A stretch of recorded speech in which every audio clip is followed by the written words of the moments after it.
નમસ્કાર વિદ્યાર્થી મિત્રો, હું નિર્મલ એરડા વર્લ્ડ ઇન બોક્સની યુટ્યુબ ચેનલમાં આપ સૌનું ફરી એકવાર હાર્દિક સ્વાગત કરું છું. મિત્રો, આ સેશનમાં આપણે વાત કરીશું 16 ફેબ્રુઆરીના પાક્ષિકની. 16 ફેબ્રુઆરીના પાક્ષિકને લઈ અને મહત્વના કેવા ક્વેશ્ચન છે જે આપણને સૌને આવડવા જોઈએ. તો પ્રશ્ન નંબર 1, વિનામૂલ્યે નેત્રમણી પૂરું પાડનારું ગુજરાત રાજ્ય હાલમાં કેટલામાં નંબરે બન્યું છે? યાદ રાખજો મિત્રો કે વિનામૂલ્યે નેત્રમણી પૂરી પાડવાની વાત છે. પહેલાં થોડીક આના વિષયની ડેટા મેળવી લઈએ, પછી આના ક્વેશ્ચનના આન્સર તરફ જઈએ. તો કે સર અહીંયા નેત્રમણી પૂરી પાડવાની વાત છે, તો નેત્રમણી પૂરું શેના માટે પડાય છે? તો યાદ રાખજો મિત્રો કે જ્યારે મોતિયાનું ઓપરેશન થતું હોય ત્યારે આપણને ખબર હશે કે સર મોતિયાના ઓપરેશનના ભાગ સ્વરૂપે નેત્રમણી એમાં બેસાડાય છે. આપણી જે નેત્રમણી હોય એ થોડીક ખરાબ થઈ ગઈ હોય, સામાન્યતઃ એવું બને કે 50 વર્ષથી ઉપરની ઉંમર થાય ત્યારે મોતિયાના ઓપરેશનની જરૂર પડતી હોય, તો આ ઓપરેશન અંતર્ગત સર કરાય છે શું? તો નેત્રમણી એમાં બેસાડાય છે. આ જે નેત્રમણી બેસાડાય છે એ બેસાડવા માટે થઈ અને આખા ભારતમાં સર ગુજરાતનું રાજ્ય વિનામૂલ્યે પ્રોવાઈડ કરશે. તો આ વિનામૂલ્યે પ્રોવાઈડ કરવા માટે થઈ અને આ નેત્રમણી પૂરી પાડવા માટે ગુજરાત રાજ્ય પ્રથમ બન્યું છે. તો આને યાદ રખાય સર કે આ પહેલું રાજ્ય બન્યું છે ગુજરાત કે જેમણે આ નેત્રમણી પૂરી પાડવાની વાત કરી છે. જનરલી બનતું એવું હોય કે મોતિયાના ઓપરેશનની વાત છે એટલે અત્યારે એવી જાહેરાત કરી છે કે આખા ભારતમાં પ્રથમ વખત ગુજરાત રાજ્ય આવું કરશે. તો આના વિશેની થોડોક ડેટા આગળ મેળવી લઈએ. સમજો કે ગુજરાત રાજ્ય અત્યારે પ્રથમ થયું છે, આનાથી આગળનો ડેટા મેળવીએ. તો બીજો ક્વેશ્ચન આપણને મોતિયા રિલેટેડ જ જોવા મળશે, જે મોતિયાના ઓપરેશન થતા હોય એના માટે થઈને સમજો કે સમગ્ર ભારત દેશની અંદર હાઇડ્રોફોબિક ઇન્ટ્રાઓક્યુલર લેન્સ, આ એક પ્રકારનો લેન્સ. મેં તમને કીધું કે જ્યારે મોતિયાનું ઓપરેશન થતું હોય ત્યારે નેત્રમણી બેસાડાય. આ જે નેત્રમણી બેસાડાય છે એ નેત્રમણીની અંદર સર એક પ્રકારનો લેન્સ છે, જે લેન્સ બેસાડવામાં આવે. તો આ લેન્સ કયો છે એનું નામ અહીંયા આપેલું છે કે સર હાઇડ્રોફોબિક ઇન્ટ્રાઓક્યુલર લેન્સ. તો હવે આ લેન્સ ગુજરાત રાજ્ય જ પૂરું પાડશે, કેમ કે ગુજરાત રાજ્યએ વાત કરી સર નેત્રમણી પૂરી પાડવાની વાત છે, તો આ નેત્રમણી અંતર્ગત અપાતો લેન્સ છે એ લેન્સ પણ ગુજરાત રાજ્ય વિનામૂલ્યે પ્રોવાઈડ કરશે. તો આને યાદ રખાય કે સર આખા ભારતમાં ગુજરાત રાજ્ય પ્રથમ બન્યું છે કે જેને અંતર્ગત સર આ નેત્રમણી એના ભાગ સ્વરૂપે આ લેન્સ જે પૂરો પડાશે. તો મારા મતે 2 પ્રશ્નો આપણે યાદ રાખવા છે કે સર નેત્રમણી પૂરી પાડશે ગુજરાત રાજ્ય પ્રથમ થયું છે, આ નેત્રમણીના ભાગ સ્વરૂપે સર આ લેન્સ પૂરો પાડશે એ પણ ગુજરાત રાજ્ય પ્રથમ થયું છે. થશે એવું કે અત્યારે ગુજરાત રાજ્ય દ્વારા એક અભિયાન શરૂ કરાયું છે. આ અભિયાન જે છે એમાં એવું કહેવાય છે ગુજરાત રાજ્યમાં અંધત્વ દર, જે મોતિયાના ઓપરેશન નથી થતા એના કારણે જે અંધત્વ આવે છે, તો આ અંધત્વ દર આપણો જે ગુજરાત રાજ્યનો છે એ અંધત્વ દર અત્યારે ઘટાડવાની વાત ચાલે છે. આ જે અંધત્વ દર ઘટાડવો છે એના માટેનો પ્રશ્ન પણ અહીંયાથી તમને મળશે. 3 પ્રશ્નો ઇન્ટરલિંક જોવા મળશે. સમજો કે કયા વર્ષ સુધીમાં ગુજરાત રાજ્યનો અંધત્વ દર છે એ ઘટાડવાનો છે અને 0.25% સુધી લઈ જવાનો છે. સમજો કે આ જે અંધત્વ દર છે ને પહેલાં 0.76% હતો. જ્યારે એમને ઘટાડવાની વાત કરી ત્યારે શરૂઆતમાં એવી વાત કરી કે સર 0.36 સુધી લઈ જવાનો છે. તો 0.36% સુધી જ્યારે લઈ જવાની વાત હતી, એનું જે વર્ષ હતું એ એચિવમેન્ટ વહેલી મળી ગઈ. એટલે હવે એવું નક્કી કર્યું સર 0.36ની એચિવમેન્ટ છે, તો હવે આપણે આવું રાખીશું 0.25% સુધી લઈ જશું જે અંધત્વ દર છે. તો આને યાદ રાખીએ કે 0.25 જે અંધત્વ દર ઘટાડો કરવો છે એ 0.25 છે, તો એની સાથે યાદ રાખી લો 2025ના વર્ષ સુધીમાં આ અંધત્વ દર ઘટાડવાનો થશે. 3 ક્વેશ્ચન ઇન્ટરલિંક છે. નેત્રમણી પૂરી પાડશે, કયો લેન્સ આપશે, અને આ લેન્સ આપ્યા બાદ જો નેત્રમણી ફ્રી ઓફ કોસ્ટ મળશે તો ઓફકોર્સ વસ્તુ છે સર કે આ અંધત્વ દર છે એ ઘટશે. તો ઘટીને કેટલા ટકા સુધી જશે? તો 0.25% સુધી લઈ જવાનું લક્ષ્યાંક છે, જેનું વર્ષ આપણું 2025નું છે. થશે એવું કે આના માટેનું જે અભિયાન છે નેત્રમણી પૂરું પાડવું અને અંધત્વ દર ઘટાડો, આનું જે અભિયાન છે એ અભિયાન અત્યારે હાલ ગાંધીનગર ખાતેથી આરંભાયું છે. તો એને યાદ રાખી શકાય. આના અંતર્ગત ઘણી બધી બીજી વાતો થઈ છે, જેમ કે સર આના અંતર્ગત 2 એવી ટીમ બનાવવામાં આવશે. જે ટીમ થશે, એક ટીમ એવું કામ કરશે કે જે ઘરે ઘરે જઈ અને સર્વે કરશે, કે જે સર્વેને અંતર્ગત થશે શું કે સર જ્યાં 50 વર્ષથી મોટી ઉંમરના વ્યક્તિઓ છે એમના આંખનું ચેકઅપ એટલે કે તપાસ થશે, અને જો એમને જરૂરિયાત લાગે કે સર મોતિયાના ઓપરેશનની જરૂરિયાત છે તો એમને સીધા ત્યાં સરકારી હોસ્પિટલ ખાતે રિફર કરાશે. તો પહેલી આવી ટીમ કાર્યરત કરશે, ઘરે ઘરે જઈ અને ચેકઅપ કરશે. બીજી ટીમ એવી કાર્યરત રહેશે જે ઘરે ઘરે જઈ અને 18 વર્ષથી નીચેના જે બાળકો છે એમના આંખની તપાસ કરશે. તો આવું એક અભિયાન અત્યારે આરંભાયું છે, જેના રિલેટેડ આપણને 3 પ્રશ્નો મળશે. તો આ બાબત યાદ રાખીશું. ચાલો વધીએ આગળના ક્વેશ્ચન તરફ. મિશન ઇન્દ્રધનુષ 4.0. મારા મતે આ પ્રશ્ન આપણને સૌને ખબર હોવી જોઈએ કે સર હેડ ક્લર્કનું જે પેપર હમણાં લેવાયું, આ હેડ ક્લર્કના પેપરની અંદર આ પ્રશ્ન આપણને જોવા મળ્યો હતો કે મિશન ઇન્દ્રધનુષ 4.0 છે એ સ્પેશિયલી શેના માટેનું છે, અથવા તો કયા વ્યક્તિઓને આમાં આવરી લેવાય છે. તો પહેલાં એ ક્વેશ્ચનનો આન્સર મેળવી લઈએ. સર નાના બાળકો અને સગર્ભા માતા એમના માટેનું આ મિશન ઇન્દ્રધનુષ 4.0 અભિયાન છે. પહેલાં એવું જોઈએ કે સર આ મિશન ઇન્દ્રધનુષ 4.0 છે શું? તો આપણને ખબર હોવી જોઈએ કે સર આ જે અભિયાન છે એના અંતર્ગત ટોટલ 12 પ્રકારના એવા રોગો છે જે 12 પ્રકારના રોગો માટે થઈ અને રસીકરણ પૂરું પડાય છે. આ જે રસીકરણ પૂરું પડાય છે એમાં અત્યારે એનો ચોથો તબક્કો શરૂ થયો છે. તો સર આ ચોથો તબક્કો જે શરૂ થયો એ કોને આવરી લેશે? તો જ્યારે બાળક માતાના પેટમાં છે ત્યારે સગર્ભા માતા માટે છે, અને જ્યારે બાળકનો જન્મ થાય ત્યારે બાળક માટે છે. તો આમાં બંનેને આવરી લેવાય છે. તો આવું યાદ રાખીએ. આ હેડ ક્લર્કની અંદર પૂછાયેલો પ્રશ્ન છે, તો આનાથી આગળ થોડીક બાબત એવી યાદ રાખી લઈએ કે સર આ જે મિશન ઇન્દ્રધનુષ 4.0 છે, આ 4.0 આવું મિશન ઇન્દ્રધનુષ સૌથી પહેલાં સર ક્યારે શરૂઆત થઈ? તો 2014નું વર્ષ છે, જ્યારે નરેન્દ્ર મોદી સાહેબ સત્તા પક્ષ ઉપર આવ્યા ત્યારથી આ અભિયાનની શરૂઆત થઈ છે, એને યાદ રખાય. જ્યારે મિશનની શરૂઆત થઈ ત્યારે કુલ 7 પ્રકારના રોગ હતા જેના માટેની રસી પૂરી પડાતી હતી. હવે કુલ 12 પ્રકારના એવા રોગ છે જેના અંતર્ગત આ બધી રસીઓ પૂરી પડાય છે. તો આવું યાદ રાખીએ કે સર મિશન ઇન્દ્રધનુષ 4.0 અત્યારે હાલ લાગુ પડાયું છે. જો અત્યારે હાલ લાગુ થયું છે તો કોના માટે છે? તો આ બેને આવરી લેવાશે. શરૂઆત એની 2014થી થઈ છે. આવું યાદ રાખી શકાય. વધી આગળ નેક્સ્ટ ક્વેશ્ચન તરફ. ઇન્ટરઓપરેબલ ક્રિમિનલ જસ્ટિસ સિસ્ટમ, આ એક પ્રકારનું રેન્કિંગ છે, સમજો. ઇન્ટરઓપરેબલ ક્રિમિનલ જસ્ટિસ સિસ્ટમ, આના અમલના રેન્કિંગમાં અત્યારે હાલ ગુજરાત રાજ્યનો ક્રમ જણાવવાનો છે. યાદ રાખીએ કે આ જે રેન્કિંગ છે એમાં ગુજરાત રાજ્યને સેકન્ડ નંબર, બીજા નંબરનો રંક પ્રાપ્ત થયો છે. સર આ શેના માટે છે? જ્યારે કોઈ વ્યક્તિ ગુનો આચરે પછી એમને જ્યારે સજા કરવામાં આવે ત્યારે સજાના ભાગ સ્વરૂપે જ્યારે એમને જેલમાં મોકલવામાં આવે પછી એમના માટેના ઘણા બધા કાર્યક્રમો, એમને સુધારણાનો કાર્યક્રમ થતો હોય, તો આ સુધારણાના કાર્યક્રમ અંતર્ગતનું રેન્કિંગ છે, જે રેન્કિંગ અંતર્ગત અત્યારે હાલ ગુજરાત રાજ્ય સેકન્ડ નંબર ઉપર છે. તો આને યાદ રાખીએ. વધીએ છીએ આગળના પ્રશ્ન ઉપર. અત્યારે હાલ ગુજરાતની નવી આઈટી પોલિસી લાગુ થઈ છે, આપણને સૌને ખબર છે. ઘણી બધી વખત આપણે સાંભળીએ છીએ કે સર આઈટી પોલિસી લાગુ છે, ઇલેક્ટ્રિક વ્હીકલની પોલિસી લાગુ છે, બાયોટેકનોલોજીની પોલિસી લાગુ છે. આપણે આઈટી પોલિસીને આખી નથી જોવી, સમજો. બહુ વધારે બધી ડિટેલો છે એની અંતર્ગત, પણ આપણે એનો સામાન્ય પ્રશ્ન યાદ રાખીએ જે બધા વિદ્યાર્થીઓને યાદ રહેવો જોઈએ. તો કે સર આ આઈટી પોલિસી છે એ અત્યારે લાગુ પડાય છે, અત્યારે 2022નું વર્ષ ચાલુ છે. તો સર આઈટી પોલિસી ક્યાંથી ક્યાં સુધી જાહેર કરાઈ છે? તો એને યાદ રાખીએ કે સર ટોટલ 5 વર્ષ માટેની આઈટી પોલિસી છે, એટલે સર 2022થી લઈ અને 2027ના વર્ષ સુધી લાગુ રહેશે. આ સિમ્પલ ક્વેશ્ચન છે. જેવી રીતે હમણાંના પેપરની અંદર પૂછાયું કે આઝાદીનો અમૃત મહોત્સવ આપણે ઉજવીએ છીએ, તો અમૃત મહોત્સવ એટ 75 આવું ઉજવીએ છીએ, તો આની શરૂઆત ક્યારથી થઈ? આની શરૂઆત અત્યારે કરી, તો આ ક્યારથી થઈ? આ જે પ્રશ્ન હમણાંના પેપરમાં જોવા મળ્યો, તો આપણે એવું યાદ રાખીએ. આ ફોરેસ્ટની અંદર પ્રશ્ન હતો, ફોરેસ્ટના પેપરની અંદર આ પ્રશ્ન પૂછાણો હતો, તો આપણે આવું યાદ રાખીએ કે સર આઈટી પોલિસી અત્યારે લાગુ થઈ છે, તો આઈટી પોલિસી લાગુ થઈ ક્યાંથી ક્યાં સુધી લાગુ રહેશે? સર 5 વર્ષ સુધી રહેશે, એવું યાદ રાખી શકાય.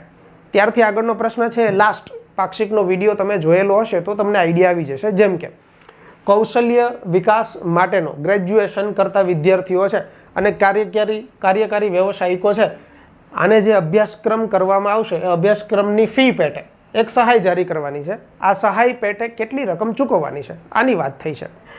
ગયા પાક્ષિકના વિડીયોમાં આપણે વાત કરી હતી કે સર અમદાવાદ ખાતે કૌશલ્ય યુનિવર્સિટી એટલે કે સ્કિલ ડેવલપમેન્ટ માટેની યુનિવર્સિટી સ્ટાર્ટ થશે, જેના અંતર્ગત સ્કિલ ડેવલપમેન્ટ માટેના ગ્રેજ્યુએશનના કોર્સ કરાવાશે.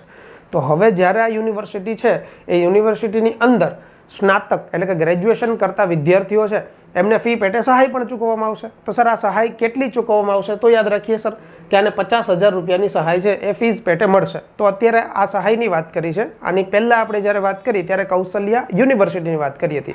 કૌશલ્ય બિલ એ આપણને ખબર હોવી જોઈએ કે કૌશલ્ય બિલ હાલમાં જ વિધાનસભામાં રજૂ થયું છે અને પાસ થઈ ગયું છે. એના અંતર્ગત અમદાવાદની અંદર આપણે સ્કિલ ડેવલપમેન્ટ યુનિવર્સિટી શરૂઆત કરી છે. તો આને યાદ રાખીએ સર અત્યારે 50,000ની સહાય મળશે. ત્યારથી આગળના ક્વેશ્ચન તરફ વધીએ. Question number 8.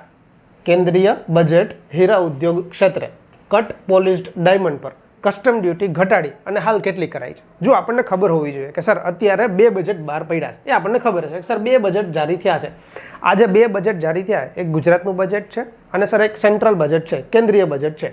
તો આપણને ખબર હોવી જોઈએ કે સર જે કેન્દ્રીય બજેટ છે એના રિલેટેડ પ્રશ્ન આપણને અહીંયાથી મળે છે કે સર જે કેન્દ્રીય બજેટ જારી થયું આમાં હીરા ઉદ્યોગ જે છે એમના આયાત ઉપર કસ્ટમ ડ્યુટી ઘટાડી છે. પહેલાં એવું જાણો કે સર આયાત ઉપર કસ્ટમ ડ્યુટી ઘટાડવાની જરૂરિયાત શું કામ પડવી જોઈએ?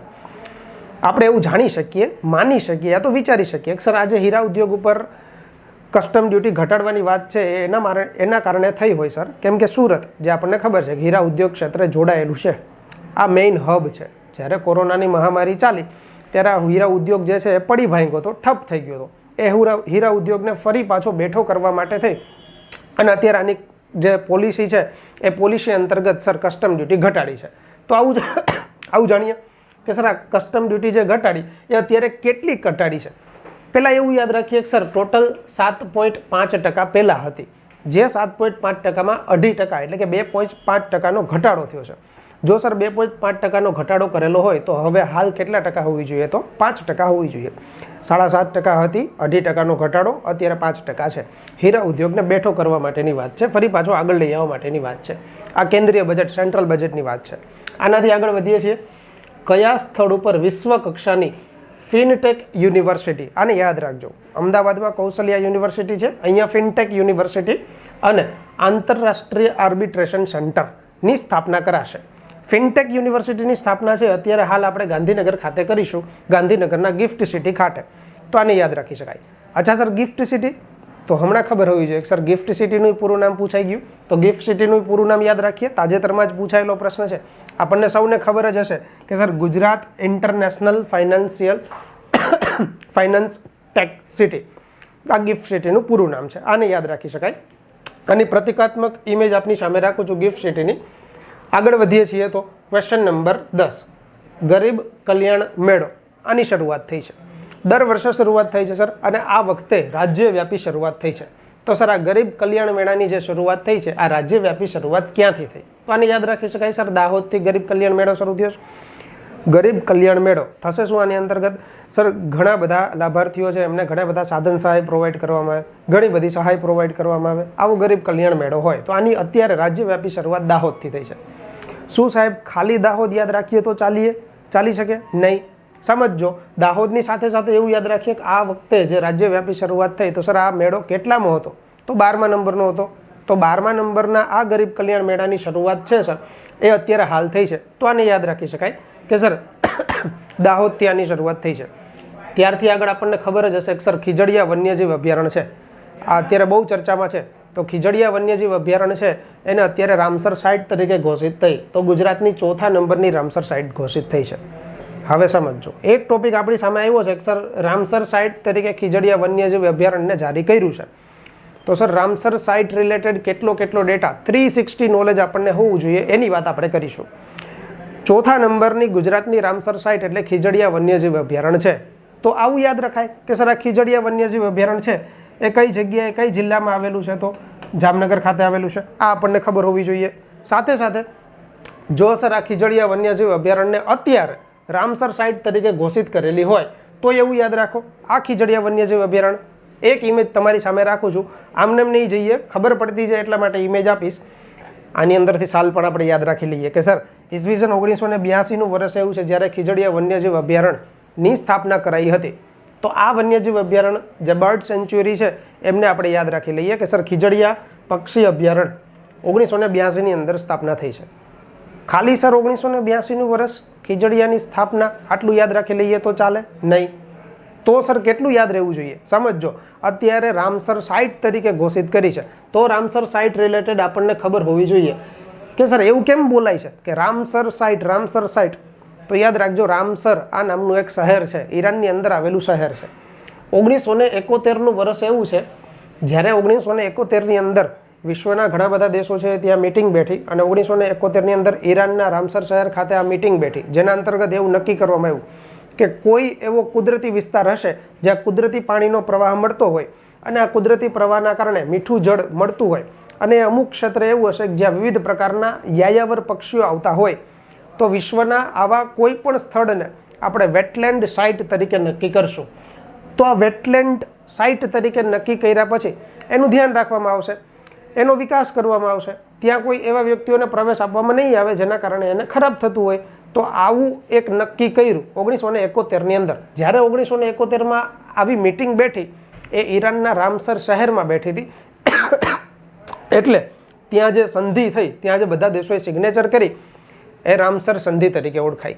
આ જે રામસર સંધિ નક્કી થઈ એના અંતર્ગત, રામસર સંધિ અંતર્ગત આપણે એને વેટલેન્ડ એટલે કે આર્દ્ર ભૂમિ તરીકે વિસ્તાર જાહેર કરવાની શરૂઆત કરી.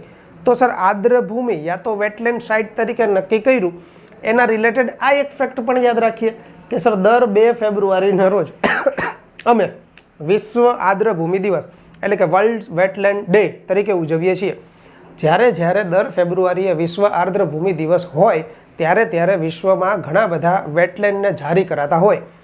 આજ 2 ફેબ્રુઆરી 2022 એટલે કે આ 2 ફેબ્રુઆરી જ્યારે ગઈ ત્યારે ખીજડીયા પક્ષી અભયારણ્યને વન્યજીવ સાઇટ તરીકે, આ ખીજડીયા પક્ષી અભયારણ્ય છે એમને રામસર સાઇટ તરીકે નક્કી કરી છે. તો સર આ તો અમને ખબર પડી કે રામસર સાઇટ જે બોલાય છે એ રામસર સાઇટ શું કામ બોલાય છે અને રામસર સંધિ શું છે અને સર વેટલેન્ડ શું છે, વેટલેન્ડને શું કામ ઘોષિત કરાય છે એ ખબર પડી.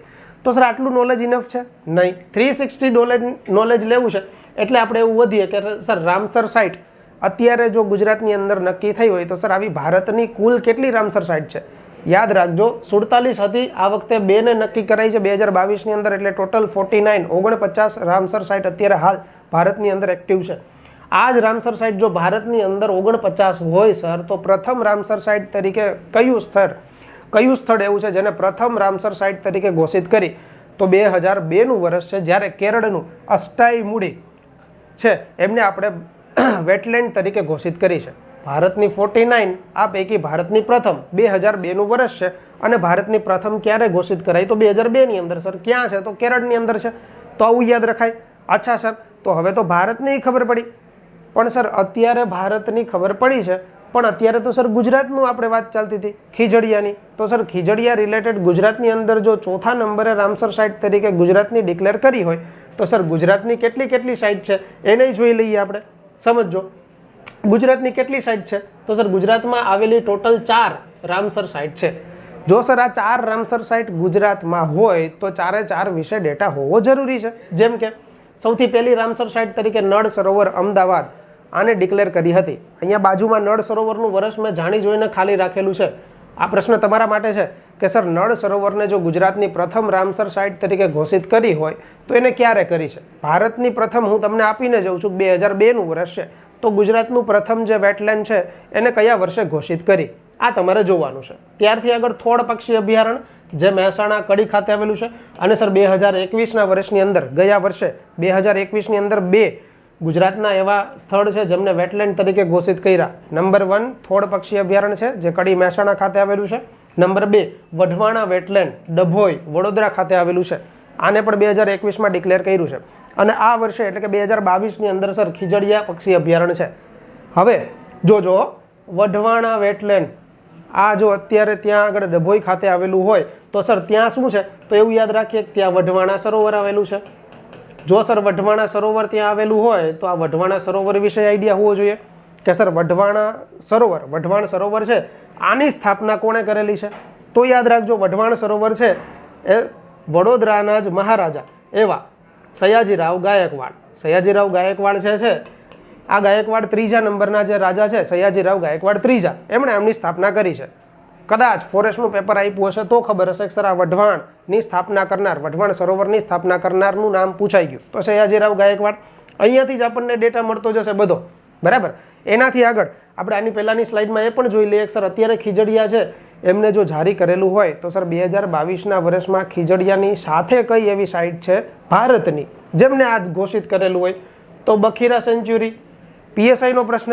અચ્છા સર, તો આમાંથી પીએસઆઈ નહીં મળે સર, આમાંથી હેડ ક્લર્ક નહીં મળે સર, આમાંથી ફોરેસ્ટ નહીં મળે. બધો ડેટા અહીંયાથી જ મળતો જશે. નવી કોઈ વસ્તુ નથી. સમજો, તૈયાર કરવું હોય તો આવી રીતે કરવું પડશે હવેથી. એટલે યાદ રખાય કે સર બખીરા સેન્ચ્યુરી છે એ ઉત્તર પ્રદેશ ખાતે આવેલી છે 2022, જ્યારે ખીજડીયા જામનગર ખાતે આવેલું છે 2022. આ બંનેને 2 ફેબ્રુઆરી 2022 એટલે કે વર્લ્ડ વેટલેન્ડ ડે ના રોજ રામસર સાઇટ તરીકે ઘોષિત કરી છે. આઈ હોપ કે હવે તમને રામસર સાઇટ એટલે શું કામ રામસર સાઇટ નામ અપાય, સર વેટલેન્ડ એટલે શું, ક્યારે દિવસ ઉજવાય, ભારતમાં કેટલી છે, ક્યારે કરી, 4 ગુજરાતની છે તો 4 કઈ છે, આ બધો ડેટા હવે ખબર હોવી જોઈએ. ચાલો વધીએ છીએ આગળના ક્વેશ્ચન તરફ. આનર્ત પ્રદેશ તરીકે ઓળખાતો પ્રદેશ એટલે કયો કહી શકાય? તરત મગજમાં લાઇટ થઈ હશે કે સર આનર્ત પ્રદેશ એટલે ઉત્તર ગુજરાતનો પ્રદેશ તરીકે ઓળખતા હોય, અને જો સીધે સીધું આવું પૂછું કે આનર્તપુર એટલે કયું કહેવાય, તો સીધો આપણો જવાબ હશે કે સર આનર્તપુર એટલે આપણું અત્યારનું હાલનું વડનગર. વડનગર એટલે આનર્તપુર કહેવાય. જો સર વડનગરની વાત આવી હોય તો આપણને એના વિશે કેટલો ડેટા હોવો જોઈએ કે સર વડનગર છે એને વડનગરને અમે કયા કયા નામે ઓળખીએ છીએ, તો સર આનંદપુર કહેવાય, આનર્તપુર કહેવાય, સર ચમત્કારપુર કહેવાય, વૃદ્ધનગર તરીકે વડનગરને ઓળખાય છે. તો આ બધી બાબત યાદ રાખવાની છે.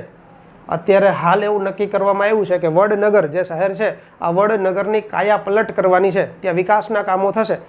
જો વડનગરની વાત આવી છે તો વડનગર વિશે અમને કેટલો ડેટા આવડવો જોઈએ સર, તો વડનગરના અલગ અલગ નામો આવડવા જોઈએ. આનાથી આગળ સર વડનગર વિશેનો કેટલો ડેટા અમે યાદ રાખીશું જે પરીક્ષા લક્ષી છે, તો ચાલો બોલો. વડનગર છે આ વડનગર ખાતે કયા કયા સ્થળ છે તમને મગજમાં આવતા જાય છે? જો નથી આવતા તો હું તમને આપતો જઈશ. જેમ કે અજપાલ કુંડ એટલે કે સર ગૌરી કુંડ તરીકે ઓળખાય, વડનગર ખાતે આવેલું છે. કીર્તિ તોરણ વડનગર ખાતે આવેલું છે. કીર્તિ જે નામ ઉપરથી જ ખબર પડે સર, સોલંકી રાજાઓ છે એમને યુદ્ધમાં મહારથ પાર હાંસલ કરી હોય એમની જે કીર્તિ છે એને ફેલાવવા માટે સ્થપાયેલું તોરણ એટલે કીર્તિ તોરણ કહેવાય. જેને નરસિંહ મહેતાની ચોરી આવું નામ પણ આપણે ઓળખીએ છીએ. ત્યારથી આગળ સર તાનારીરી સમાધિ આ પણ વડનગર ખાતે આવેલું છે. સર હાટકેશ્વર મહાદેવ મંદિર આ પણ વડનગર ખાતે આવેલું છે. અને સર શર્મિષ્ઠા તળાવ આ પણ વડનગર ખાતે છે. ત્યારથી આગળ આમથેર માતા મંદિર વડનગર ખાતે આવેલું છે. આ બધો ડેટા સર વડનગર ખાતે છે. પણ સર આટલો ડેટા યાદ રાખીએ નહીં. જો તાનારીરી આની વાત આવી છે, આ તમને બધાને ખબર હશે કે તાના અને રીરી બે બહેનો છે. તાના અને રીરીની સમાધિ ત્યાં આવેલી છે. આ તાના રીરી હતા કોણ? તરત મગજમાં લાઈટ થશે કે સર નરસિંહ મહેતા સાથે જોડાયેલા છે. તો સર નરસિંહ મહેતા હતા આ આપણને ખબર હશે. નરસિંહ મહેતા છે એમના દીકરી એ આપણને ખબર હશે કે સર કુંવરબાઈ હતા. જો કુંવરબાઈ નરસિંહ મહેતાના દીકરી હોય તો સર કુંવરબાઈના દીકરી એટલે શર્મિષ્ઠા, જેમના નામ ઉપરથી તળાવ છે. તો સર કુંવરબાઈના દીકરી એટલે શર્મિષ્ઠા, અને શર્મિષ્ઠાના દીકરી એટલે તાનારીરી. આ બંને બહેનો એટલે આપણે એવું બોલતા હોય સર નરસિંહ મહેતાના દૌહિત્રી એટલે તાનારીરી છે. બંને બહેનોની સમાધિ ત્યાં છે. અચ્છા સર, તો આ તો ખબર પડી. હજી એક વસ્તુ કદાચ મગજમાં લાઈટ થાય છે કે તાનારીરી છે આ બંને તો કંઈક એકાદા રાગ સાથે જોડાયેલા હતા. જો રાગ સાથે જોડાયેલા હતા તો જણાવો કયો રાગ હતો? ખબર પડશે. સર તાના અને રીરી છે એમણે મેઘ મલ્હાર રાગ ગાયેલો હતો. આ મેઘ મલ્હાર રાગ જે ગાયો જેનાથી વર્ષા એટલે કે વરસાદનું આગમન થયું, અને એના કારણે સર વરસાદનું આગમન થયું એના કારણે જે અકબરના 9 રત્નો પૈકીનો એક છે તાનસેન, આ જે તાનસેન છે એમના શરીરમાં જે અગનજ્વા ઉપડી હતી એ અગનજ્વાને સમાવવા માટે થઈ અને મલ્હાર રાગ ગાયો. તો સર આને અગનજવાળા શું કામ ઉપડી?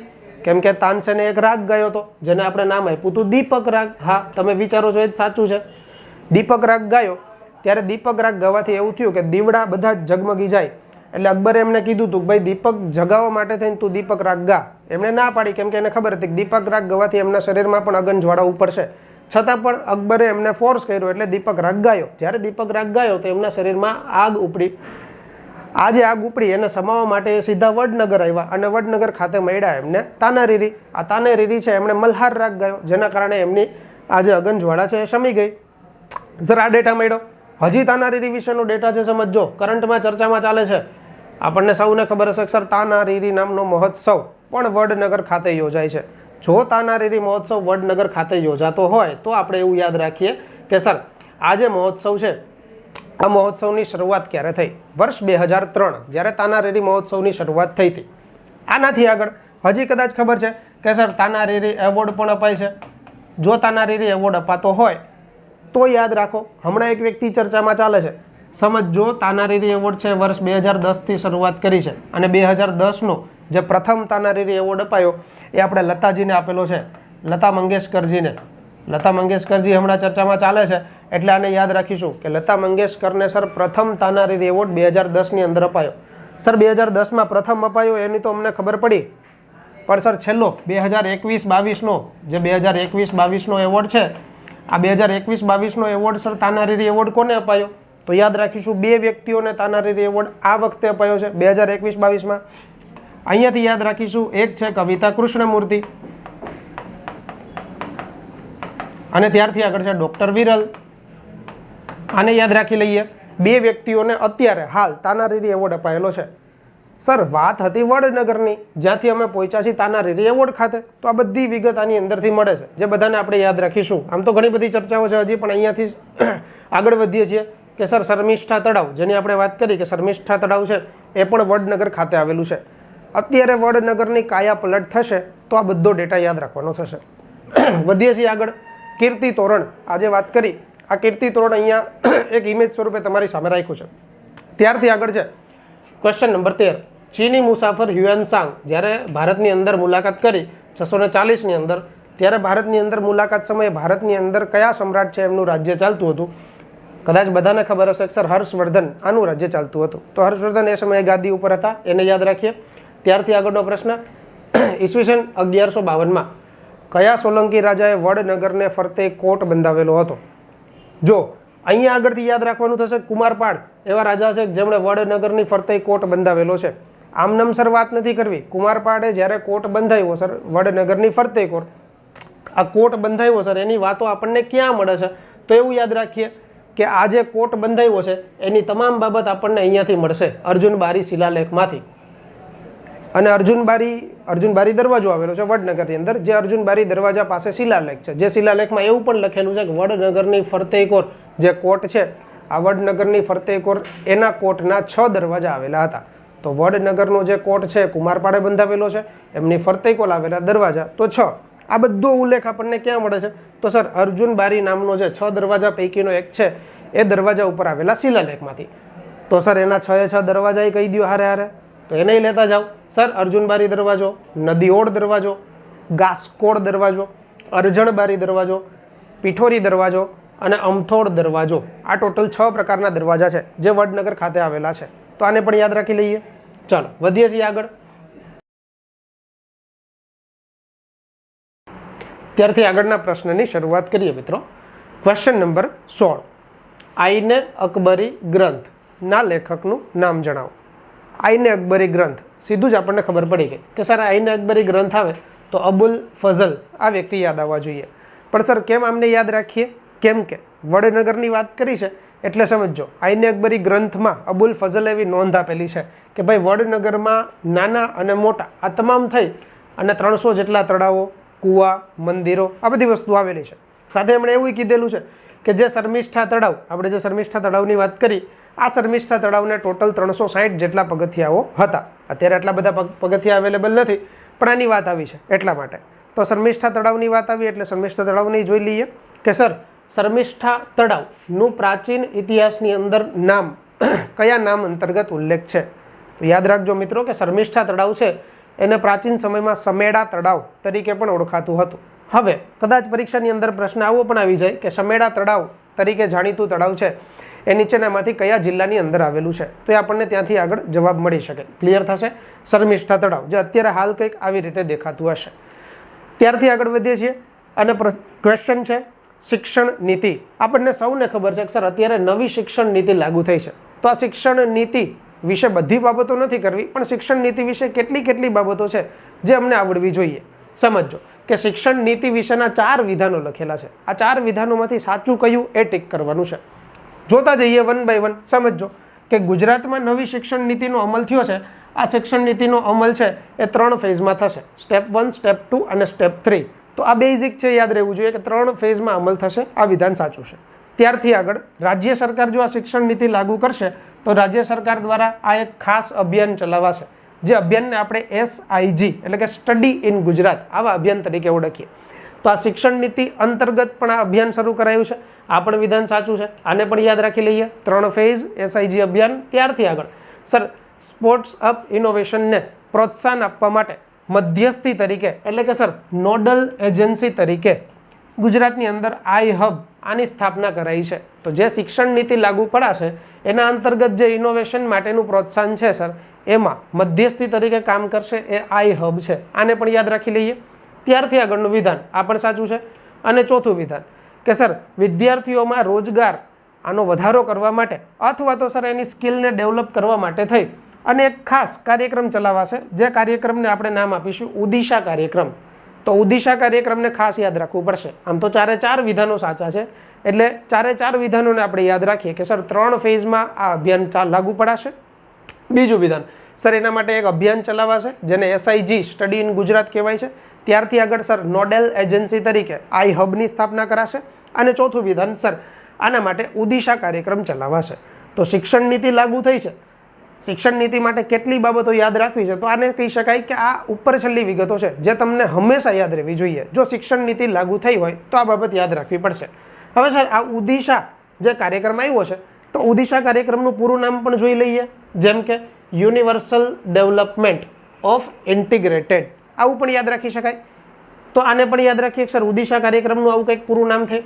ત્યારથી આગળના પ્રશ્નની તરફ જઈએ તો કે દેશભરમાં સિંગલ નોડલ એજન્સી એટલે કે SNA સિંગલ નોડલ એજન્સીની સ્થાપના કરનારું એકમાત્ર રાજ્ય એટલે યાદ રાખી લો ગુજરાત. ગુજરાત રાજ્યએ અત્યારે હાલ સિંગલ નોડલ એજન્સીની સ્થાપના કરી છે. સિંગલ નોડલ એજન્સી એટલે એવું કહી શકાય કે તમામ પ્રકારની સુવિધાઓ છે એ હવે માત્ર ને માત્ર એક જ માત્ર પોર્ટલ ઉપર પ્રાપ્ત થશે. એક જ એવી નોડલ એજન્સી નિમવામાં આવશે જેના થકી તમામ પ્રકારના જે કાર્ય છે એ આપણા સિંગલ એજન્સી થકી થઈ શકે. તો આવું એકમાત્ર રાજ્ય ગુજરાત બન્યું છે. ત્યારથી આગળ સ્વાતંત્ર્ય સેનાની અબ્બાસ શમસુદ્દીન તૈયબજી આની જન્મજયંતિ હાલ ઉજવાઈ છે. આજે અબ્બાસ શમસુદ્દીન તૈયબજી છે એની જન્મજયંતિની ઉજવણી વિધાનસભા ખાતે થઈ. એટલા માટે આ વ્યક્તિને યાદ રાખવા પડશે કે સર આ વ્યક્તિ છે એમનો જન્મ વડોદરા ખાતે થયો. હવે જો કદાચ આપને લિંક ના થતું હોય તો કહી દો કે આ અબ્બાસ શમસુદ્દીન તૈયબજી એટલે એમના ફાધર છે શમસુદ્દીન તૈયબજી, આમના ભાઈ એટલે બદરુદ્દીન તૈયબજી, આમનું નામ આપણે સાંભળેલું હશે.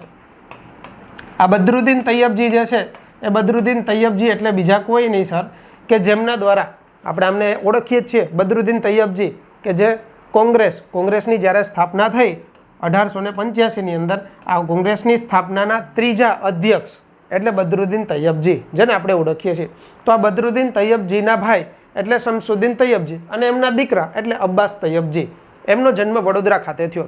આ વડોદરા ખાતે જે જન્મ થયો એમની સાથે યાદ રાખીએ કે સર આ જે અબ્બાસ તૈયબજી છે એમને સયાજીરાવ ગાયકવાડની જે બરોડા સ્ટેટ જે છે એમાં ચીફ જસ્ટિસ તરીકે પણ પદવી નિભાવેલી છે. તો આને યાદ રાખી શકાય. એની સાથે સાથે સર તિલક સ્વરાજ્ય ફંડ, આ તિલક સ્વરાજ્ય ફંડ જે એકઠું કરવામાં આવ્યું હતું આ તિલક સ્વરાજ્ય ફંડની અંદર સૌથી વધારે ફાળો જો ઉઘરાવેલો હોય તો અબ્બાસ તૈયબજી, આને યાદ રાખી શકાય.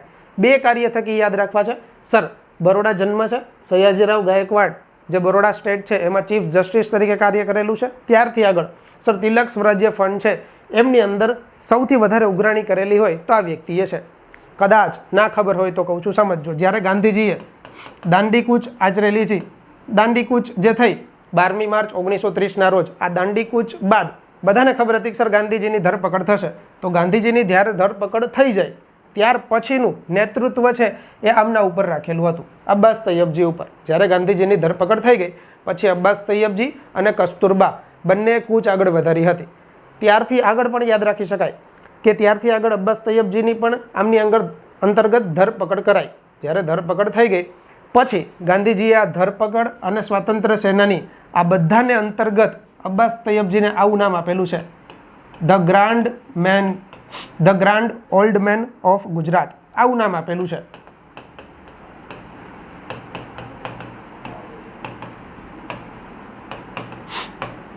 Grand old man of Gujarat તરીકે પણ આ વ્યક્તિને ગાંધીજીએ બિરુદ આપેલું છે. તો એ માટે પણ આ વ્યક્તિને આપણે યાદ રાખીશું. ક્લિયર થશે? તો અબ્બાસ તૈયબજી જેની હાલમાં જ જન્મજયંતિ વિધાનસભા ખાતે ઉજવાઈ તો એવા વ્યક્તિને આપણે ઓળખવા જરૂરી છે. ત્યારથી આગળનો ક્વેશ્ચન લઈએ કે તાજેતરમાં રાજ્ય સ્તરનો બેસ્ટ આત્મા ફાર્મર્સ એવોર્ડ અપાયો છે. તો આ આત્મા ફાર્મર્સ એવોર્ડ છે સર એ કોને અપાયો છે? તો વ્યક્તિનું નામ યાદ રાખીશું, વિનોદભાઈ વેકરિયા. કચ્છ ખાતે ભુજ જે આવેલું છે એમના નારણપરા ગામથી આ વ્યક્તિ બિલોંગ કરે છે. તો આમને અત્યારે આત્મા ફાર્મર્સ એવોર્ડ અપાયેલો છે. આત્મા ફાર્મર્સ એવોર્ડ જે અપાય છે એની સાથે જોડાયેલા નામ એટલે કે ફાર્મર્સથી ખબર પડી જશે કે સર આત્મા એવોર્ડ શેની સાથે સંકળાયેલો હોવો જોઈએ? ખેતી ક્ષેત્રે સંકળાયેલો છે. પણ છતાંય સર આત્મા એવોર્ડ જે અપાય છે એને પણ આપણે જાણી લઈએ કે સર આત્મા એવોર્ડ એટલે એગ્રીકલ્ચર ટેકનોલોજી મેનેજમેન્ટ એજન્સી. આ જે એવોર્ડ અપાય છે એના અંતર્ગત 50,000 રકમ અપાય છે અને પ્રશસ્તિપત્ર આ અપાય છે. તો રાજ્ય ક્ષેત્રનો આત્મા એવોર્ડ છે એ અત્યારે આ વ્યક્તિને અપાયેલો છે. તો એમને પણ આપણે યાદ રાખીશું. ક્લિયર થશે? આત્મા એવોર્ડ અત્યારે ચર્ચામાં છે એટલે રાખી શકાય. ત્યારથી આગળ આ જે વાત છે આપણા આજના પાક્ષિકની છે 16 ફેબ્રુઆરીના પાક્ષિકની. પણ જતાં પહેલાં તમને 3 પ્રશ્નો આપીને જઉં છું. જેમ કે જે આપણે વાત કરી હતી, ગુજરાતના પ્રથમ વેટલેન્ડ તરીકે નળ સરોવરને ડિક્લેર કર્યું.